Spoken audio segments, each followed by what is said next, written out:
bien bonjour et bienvenue à vous tous pour ce tout nouveau numéro d'Appui TV Le Mag. Nous allons finir ce mois de janvier en beauté. Je crois que nous allons maintenant retrouver Brigitte qui est à la Grande Motte, qui va nous faire découvrir son coup de cœur de la semaine. C'est pour une association. Alors Brigitte, où es-tu exactement ? Alors Willy, aujourd'hui nous sommes au Palais des Sports de la Grande Motte. Alors je sais que tu es un super danseur et je t'ai réservé un petit spectacle organisé par l'association Mère et Mouvement. Alors Evelyne, qu'est-ce qui se passe cet après-midi? Alors cet après-midi, nous faisons notre premier spectacle de l'année avec une centaine d'élèves dans 4 styles de danse différents. Il devrait y avoir, si je ne me trompe pas, 18 ou 19 chorégraphies avec une ambiance festive, ludique, avec bien sûr tous les parents, les amis, la famille, etc. Et nous officions depuis plus de 35 ans. Enfin, nous allons être dans notre 35e année. Voilà, nous avons des enfants à partir de 4 ans. Donc une association de danse. Une association de danse. Tu es si belle, qu'en te voyant, je t'aime. Nous avons 4 styles différents. Nous avons du hip-hop, du contemporain, du jazz et de la danse classique. Et ce soir, vous allez pouvoir profiter de ces différentes prestations avec des professeurs de talent qui sont Céline, Carole, Stéphane et Joe.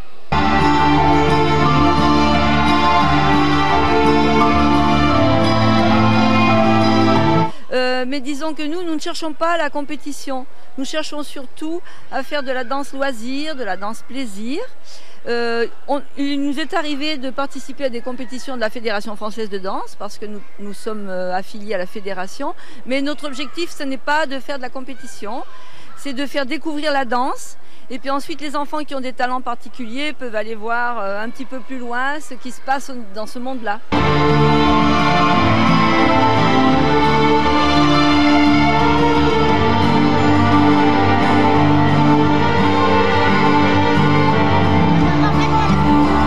D'autres événements dans l'année? Alors nous avons un autre spectacle le 17 mars à Haute-Plage. Ce sera une soirée cabaret avec du divertissement, des jeux comiques, de la chorégraphie et du chant. Parce que je chante aussi, je suis auteur-compositeur et donc nous avons plusieurs personnes qui chantent avec moi. Nous avons également un spectacle en fin d'année, au mois de juin. En général, ça se passe le 30 juin. J'ai toute une équipe et un staff qui a installé cet espace parce que c'est un espace qui au départ est vide et complexe à gérer. Donc avec un peu de bonne volonté, des astuces, etc., on a créé un espace de couleurs parce que cette année, le thème, c'est les années 80.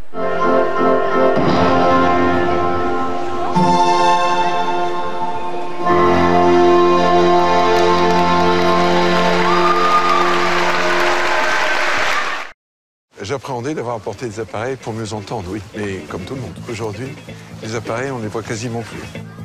Pour être bien, il faut un appareil dans chaque oreille. Oui, c'est cher, c'est vrai. C'est pour ça que j'ai fait Chin-Chin. On achète un premier appareil, et pour 1 € de plus, on a le deuxième. Il est offert, quelle que soit la marque, quel que soit le prix. Pour 1 € de plus, ouais. Entendre, c'est comme voir, c'est la vie. Vous les voyez ? Chin-Chin Audio, pour 1 € de plus, votre second appareil auditif. Les aides auditives sont des dispositifs médicaux. Et puis vous savez, il est des fois très difficile en termes de montage de faire très court lorsque les sujets sont très intéressants. C'est pour ça que nous allons retrouver directement Philippe Monté sur la commune de Laroque. Je vous en dis pas plus, c'était son émission Le Super Héros, le regard de France Bleu, midi 13h. Voici le résumé en images.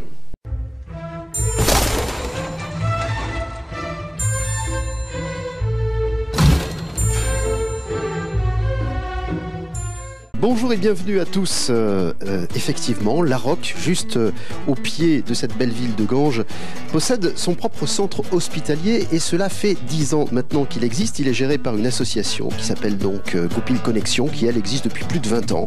Ici, on y accueille des animaux de la faune sauvage. Et des animaux, il y en a beaucoup, certes, dans la nature, et du coup, il y en a beaucoup aussi qui, malheureusement, un jour ou l'autre, sont victimes d'un accident, d'une maladie, ou parfois aussi des hommes et des femmes, car nous ne faisons faisons pas toujours attention. Figurez-vous que l'année dernière, cet hôpital de la faune sauvage a accueilli près de 2500 animaux. C'est énorme. 500 mammifères, 2000 oiseaux.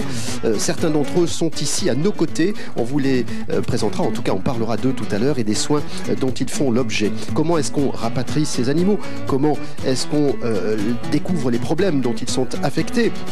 Comment doit-on s'y prendre? Quels sont les soins appropriés? Comment un jour pourra-t-on ou pas les remettre dans leur milieu naturel? Voilà, beaucoup de questions. Nous allons être très curieux, mais figurez-vous que nous sommes nombreux pour répondre à toutes ces questions, et en particulier avec médecin vétérinaire Marie-Pierre Puech, qui est à nos côtés, qui est la présidente de l'association, et qui est, comme on dit, le fer de lance de ce mouvement envers notre nature, la nature qui nous entoure. Et ça, c'est d'équilibre dont il est question.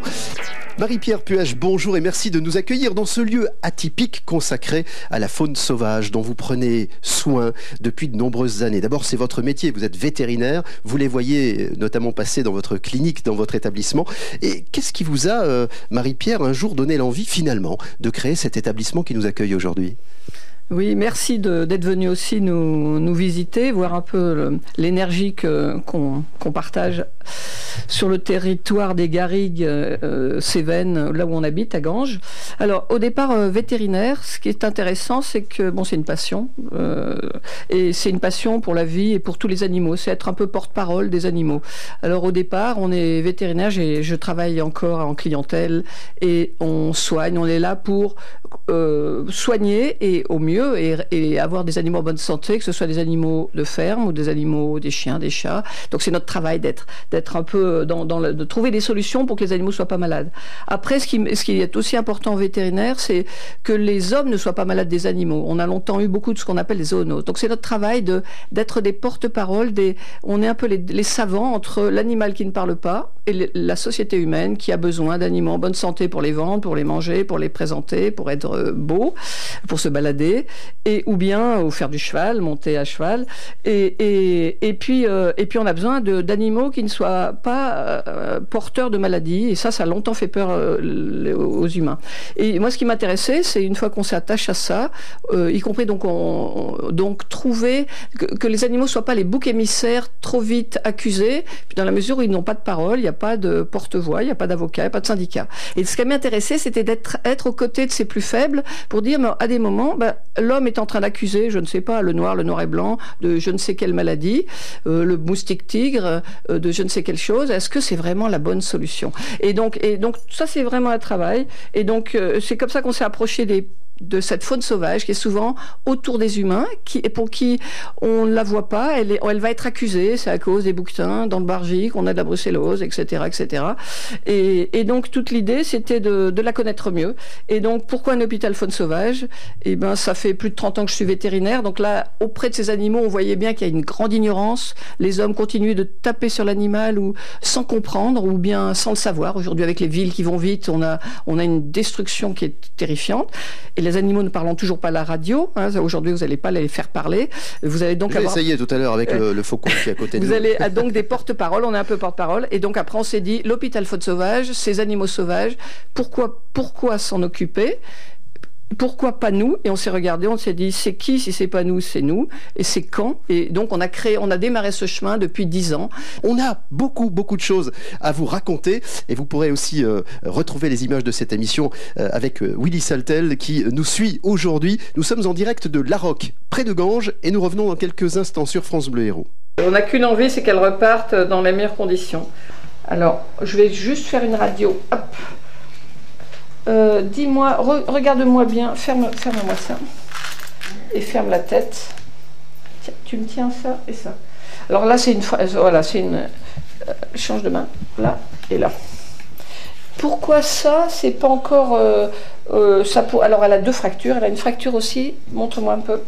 La 2, c'est là, elle met une fracture à la main. Voilà. Et une fracture à la patte. Nous avons encore beaucoup d'invités. Alors, Marie-Pierre, je vous demande quelques instants parce qu'on va revenir vers Christelle qui en était à nous expliquer une espèce de chemin de fer de toute l'action du moment où nous recevons donc l'animal ici et à partir du moment où on va commencer à le soigner. Ensuite, Christelle. Voilà, on a plusieurs objectifs. Donc, le premier, c'est l'autonomie au point de vue des médicaments pour ceux qui sont blessés. Après, l'autonomie alimentaire. Donc, ça peut être les jeunes comme les adultes, puisque certains adultes, du fait d'arriver ici, stressent en captivité et du coup ne veulent plus manger. Et après, une fois que ces deux premiers sont faits, on les passe en volière. Pour tout ce qui est rééducation, limiter notre proximité pour qu'ils commencent qu'ils comprennent pas que faut qu'ils se méfient de l'humain. Il faut qu'ils restent sauvages. Il faut qu'ils restent sauvages. Et aussi, on les met du coup en groupe de la même espèce.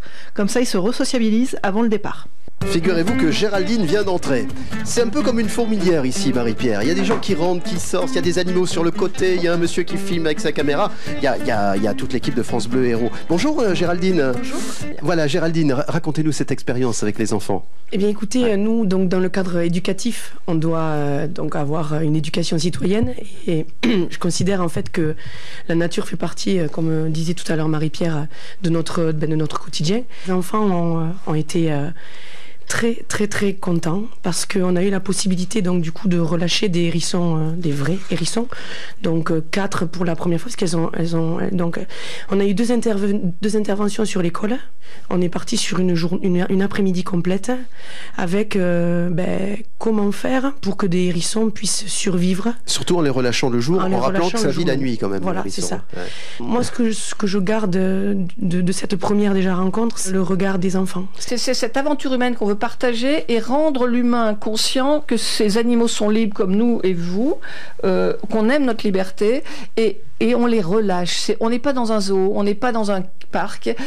Donc il est arrivé le 6 janvier et je l'ai tenté de faire une chirurgie le 16 janvier, ça fait il y a 10 jours, ajouter le traitement des pox et il prend du poids, donc on le surveille, 262 et là il est pas mal. Hein, il nourrit seul ou il faut le nourrir? Il ne se nourrit pas toujours tout seul. Il a 20 jours d'opération. Non, si. Il a 10 jours. Il a été pas le 16. Donc là, le 16, pardon. Ouais. Et il avait une plaie. Ouais, non. Vous continuez tout pareil, les jeunes, c'est bon. Et comment vous voyez qu'il va bien? Enfin, vous dites c'est plutôt bien. Alors, je regarde juste son poids déjà. Ouais. Je voulais juste contrôler que rien ne bouge parce que là j'ai du matériel américain là aussi. Et je vois que ça bouge pas. Et il y avait en fait une plaie horrible. Il y a de la pox. Hein. Et donc j'essaie de voir OP Marie-Pierre le 16 janvier. Et il faut aussi des moyens en termes de médicaments, de radio, etc. Même si vous, Marie-Pierre, vous êtes vétérinaire et donc équipé d'un certain nombre de ces matériels. Mais il faut aussi de l'argent, il faut aussi développer des actions. C'est ce que vous faites au quotidien, Marie-Pierre?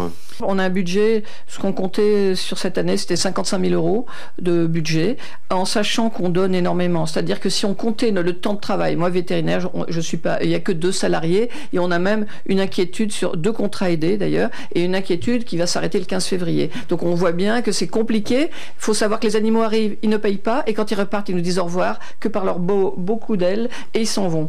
Et entre-temps, qui faire payer? Est-ce que c'est la société qui paye? Est-ce que c'est les dons? Donc on travaille un peu là-dessus. Il faut savoir que le budget, en comptant le bénévolat que je fais, que nous faisons tous à tous les niveaux, c'est au moins 3 fois. C'est au moins 150 000. Donc si tu veux, tu peux regarder l'oiseau. Hein, regarde. Et après, moi, je vais mettre... Hop. Je vais mettre l'oiseau sous couvert et je vais contrôler ce que je veux voir. C'est-à-dire, et là par contre, toi tu recules dans le couloir pour que tu ne prennes pas les rayons bêtement. Voilà. Et voilà la radio de contrôle. Voilà. Donc là, comme j'ai 2 radios, puisque je vais contrôler, en fait ce qui est intéressant, juste les jeunes là, tu m'ouvres bien le pinceau là. Alors, je prends... vous attache derrière ou... Non, c'est bon. Je prends des rayons, mais je sais pourquoi je le fais. Donc là, c'est bon. Celle qui avait aussi une plaie, j'avais fait des points. Voilà. Toute l'idée, c'est que pour revoler, comme disent mes copains allemands, Un rapace, c'est des yeux et des ailes. On va se rapprocher de Marie-Annick Poveda, Madame le maire de Notre-Dame de Londres, un joli village de près de 500 âmes situé à quelques kilomètres d'ici. Nous parlions donc avec Marie-Pierre de l'attachement que vous avez eu à vous rapprocher de cette association et de cet endroit. Racontez-nous l'expérience que vous avez eue avec Marie-Pierre et toute l'équipe. Oui, alors bonjour à tous et à toutes. Donc je me présente, donc je suis le maire de Notre-Dame de Londres et éleveur caprin. Et femme aussi d'agriculteurs. Un jour, il nous est arrivé sur l'exploitation de perdre une chienne qui avait ingurgité du poison, la morora. Et donc nous l'avons amenée à la clinique de Marie-Pierre qui nous a un petit peu proposé d'éviter d'utiliser ces produits-là. Voilà. Existe-t-il des solutions plus naturelles? Voilà, des solutions plus naturelles. Donc Marie-Pierre, qui avait déjà monté son association, Goupil de Connexion, nous a proposé de faire des relâchés sur notre exploitation, d'installer des nids. Oui, des relâchés de rapaces? Oui, tout à fait. Qui, eux, vont manger les petites bêtes qui sont des nuisibles. Voilà, et ils trouvent tout à fait dans nos foins... les rongeurs qui vont les nourrir. Voilà, évidemment. Tout à fait. Et donc, du coup, ça n'empoisonne plus personne, ni les animaux, ni les êtres humains, parce qu'il ne faut jamais oublier, ni les animaux de compagnie, comme votre chien, en l'occurrence, qui avait été blessé. C'est une belle expérience, ça. Et elle aussi, elle a une fracture. Elle a été plombée. Voilà. Celle-là, c'est une voiture, ça c'est un... Voilà. Et donc là, on a mis une broche. Et là, pareil, on va contrôler l'évolution. Et c'est là où notre jeune Joris Solène a dit... J'ai nourri une buse. Et une fois qu'elle a nourri une buse, elle est foutue. Elle a été charmée par la buse. Allez-y, racontez-nous cette expérience. Donc, ça fait plusieurs années qu'on travaille ensemble avec Marie-Pierre. Et cette année, effectivement, l'accent était sur les rapaces. On avait aussi déjà lâché fouines, genettes, enfin des mammifères, d'autres mammifères. Et puis là, on a créé donc avec Goupil des nichoirs qui ont été installés chez les 2 éleveurs encore de moutons. Et donc le soir, voilà, on a introduit les chouettes, et voilà, c'est le cas de le dire, c'était chouette. Et moi, je pourrais vous dire, par exemple, ce qui est important pour moi, c'est de vivre avec les animaux. Je pourrais vous dire, viens chez moi, j'habite chez une fouine. Une réparation osseuse, c'est entre 3 semaines et 1 mois, première chose. Elle, je lui ai mis des broches en plus ici, vous voyez. Donc il y avait une fracture de la main. Donc là, je vais contrôler ce qui se passe là. Donc j'ai mis des broches, avec des petites broches américaines et du plastique. Un système très intelligent, que je n'ai pas inventé, que j'ai simplement appris de mes copains américains. Et là, on voit qu'il y a aussi une fracture qui est déjà en réparation. Donc là, déjà, par exemple, cet oiseau-là, il va pouvoir revoler à droite parfaitement, tu vois. Et après, tout notre boulot, c'est dans quel paradis, lâche-le, enlève la tête. Dans quel paradis relâcher cette bête? Et donc, qu'est-ce qui t'intéresse, Solène, dans cette expérience? Alors, moi, je pense que c'est important de prendre soin de la vie qui se cache dans notre environnement. Donc, c'est magique de voir voler des oiseaux comme ça. Enfin, puis j'ai eu la chance de nourrir une buse. Ça m'a marqué. Ah oui, c'est marrant, ça. C'est ce qu'on appelle la contamination ambientale. On contamine et ça change l'humain. Voilà. Ben, enfin, je trouve que les humains, ils sont quand même égoïstes parce que c'est des êtres vivants, ils étaient là avant nous. Et voilà. C'est marrant ça. Merci Solène. Bon, je passe à côté du faucon Cresserelle qui est juste là. Je ne sais pas si vous allez l'entendre. Christelle va nous donner un petit coup de main. Elle m'a dit, Christelle, quand on passe devant, elle se met à parler au micro de France Bleu. Donc je fais attention. Voilà, vous l'entendez. Ouais, mangeur de souris et de rats, donc c'est intéressant. On les remet chez les agriculteurs. Philippe, on fait des relâchés agricoles. En fait, c'est intéressant. Voilà. Très important. Donc là, je coupe juste. Et dans une semaine, pile poil, donc dans une semaine, tu me laisses celle-là. Donc là déjà, on a la broche centrale, on a déjà désolidarisé ça va super bien. On la laisse en vadrouille, en liberté complète, avec tout en liberté. Elle pourrait même être en grande volière, elle. Je tends mon micro à Catherine, j'aimerais bien qu'on l'entende parce que Catherine, c'est votre compagnonne d'armes depuis longtemps. Catherine, vous êtes ici depuis combien de temps? Enfin, vous êtes active depuis combien de temps? Je crois que ça doit faire 21 ans, mes cheveux blancs en témoignent. C'est la mode aujourd'hui. C'est la mode, oui, mais je crois que j'ai commencé comme ça il y a très longtemps. Je suis ravie quand je peux m'occuper des mammifères, même si je sais m'occuper des oiseaux. C'est vrai que les bébés mammifères et les sortir d'affaires, c'est vraiment ce qui me passionne le plus, y compris la nuit. Donc là, je pense bien à tout le monde. Je vous demanderai, avant que nous nous quittions dans quelques instants, de nous dire comment on peut vous aider. À la fois sur le plan humain, sur le plan financier, matériel. Donc vous avez compris qu'on avait plein d'idées, plein de projets, plein d'animaux et plein de choses à faire. On est attendu dans beaucoup d'endroits. En fait, on manque de bras et on manque aussi de moyens, quoi, si on veut durer et ne pas s'épuiser. Alors, comment pouvez-vous nous joindre? Voilà, on a besoin concrètement aussi de dons, de legs, d'argent. De gens pour conduire les voitures. De taxiphones pour venir. Donnez-nous l'adresse. Alors, venez nous voir, par exemple, on sera à Salle-Perlipopette au Domaine d'eau en mai, déjà. On fait aussi des activités pour les enfants. Et par contre, venez sur le site de l'association, donc c'est goupilconnexion toutattaché.org. Vous avez aussi un site Facebook, une page Facebook. Et venez donc, oui, il y a un téléphone, 04 67 42 63 16. C'est vrai qu'on a besoin de monde pour que cette aventure puisse durer. Merci beaucoup de nous avoir reçus aujourd'hui. Il y a Catherine qui dit on a dû oublier quelque chose. Un contact mail, mais que vous trouverez sur le site internet. Oui, voilà, le site internet, c'est parfait. La conclusion de cette émission à la Rock dans quelques instants avec vous tous. Merci d'avoir suivi cette émission que vous pouvez retrouver sur le site francebleu.fr. Il est tout juste 13h.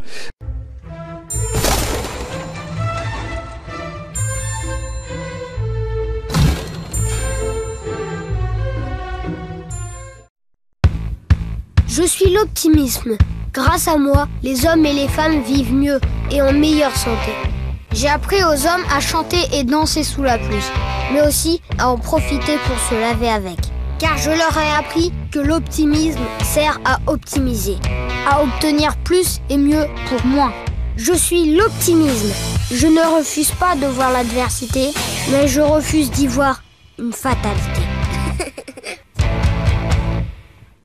Et bien voilà, Happy TV, c'est fini pour cette semaine. Je vous donne rendez-vous dorénavant vendredi prochain pour de toutes nouvelles aventures avec un tout nouveau format et vous allez voir de belles surprises. Vous pouvez dorénavant nous suivre bien sûr et vous le savez sur les réseaux sociaux, notre page Facebook Happy TV Willy et bien sûr vous abonner à notre chaîne YouTube de façon à retrouver tous nos reportages. Je vous souhaite de passer une agréable semaine et je vous dis à la semaine prochaine et n'oubliez pas, restez curieux. Ciao.